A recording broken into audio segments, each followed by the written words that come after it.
Hello বাগানি বন্ধুরা, আশা করছি তোমরা সকলেই খুব ভালো আছো। ভালো আছো তোমাদের বাগানের প্রত্যেকটা গাছ। আমি তোমাদের বাগানি বন্ধু মামন। তোমরা এখন দেখতে পাচ্ছ আমার ছাদ বাগানের একটি জলপদ্ম ফুলের গাছ। আর সেই জলপদ্ম ফুলের গাছটা আছে কিন্তু ছোট্ট একটা প্লাস্টিকের গামলার মধ্যে। আমরা চাইলে এই গামলাটাকে এক হাতে খুব সহজেই তুলে নিতে পারি, এতটাই ছোট আর এতটাই হালকা কিন্তু এই গামলাটা। যখন এই জলপদ্ম গাছটি আমি প্রতিস্থাপন করি, অবশ্যই টিউবারটা যখন প্রতিস্থাপন করি তখন মাটি তৈরি করেছিলাম শুধুমাত্র সরিষার খোল দিয়ে। বর্তমান গাছের বয়স হয়তো 2 থেকে 3 মাস হবে, কিংবা 3 মাস পূর্ণ নাও হতে পারে, সঠিক ডেটটা আমার ঠিক মনে নেই। কিন্তু এ গাছে আমি কিন্তু প্রায় 1-2 করে ফুল পাচ্ছি। আজ একসাথে 5টা কুড়ি দেখতে পাচ্ছ।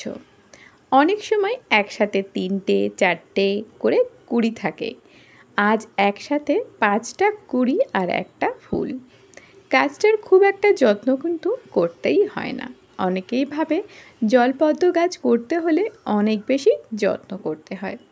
এই গামলায় কিন্তু খুব একটা জল জমিয়ে রাখা যায় না। গামলাটা বেশ ছোট, প্রত্যেক দিন কিন্তু জল দিতে হয়। খুব অল্প পরিমাণে জলটা কিন্তু জমে থাকে। সরাসরি খোলা ছাদেই রোদ বৃষ্টিতে আছে কিন্তু এই গাছ।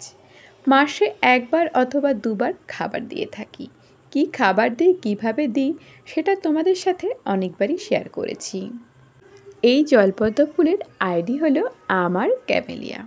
তবে ফুল তো অনেক হচ্ছে এ গাছে, কিন্তু টিউবার এ গাছে এখনও কিন্তু আমি পাইনি। শুধু ফুল দিয়েই যাচ্ছে, টিউবার হবার কোনো সম্ভাবনাই দেখছি না। এর থেকে একটা রানার তুলে নিয়ে আমি আর একটা গাছ তৈরি করার চেষ্টা করছি। খুব বেশি দিন কিন্তু হয়নি, 2টো পাতা দেখলাম দাঁড়িয়ে গেছে। খুব তাড়াতাড়ি তার ছবিও কিন্তু ভিডিও কিন্তু তোমাদের সাথে শেয়ার করব। এই জলপদ্ম ফুলের গন্ধটা কিন্তু ভীষণ সুন্দর।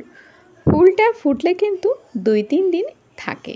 ফুলের রঙটা একটু হালকা হয়ে আসে, কিন্তু ফুলটা কিন্তু থাকে।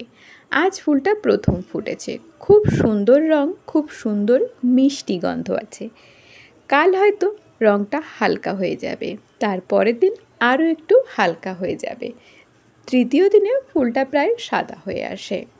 আবারও কিন্তু নতুন করে কুড়ি আসছে দেখতে পাচ্ছি।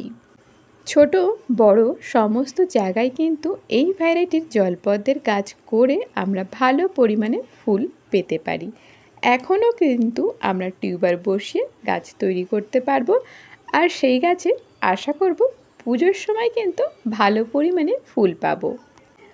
প্রতি 3 দিন অন্তর জল পরিবর্তন করলে কিন্তু এইখানে মশার হবার কোনো ভয় থাকে না।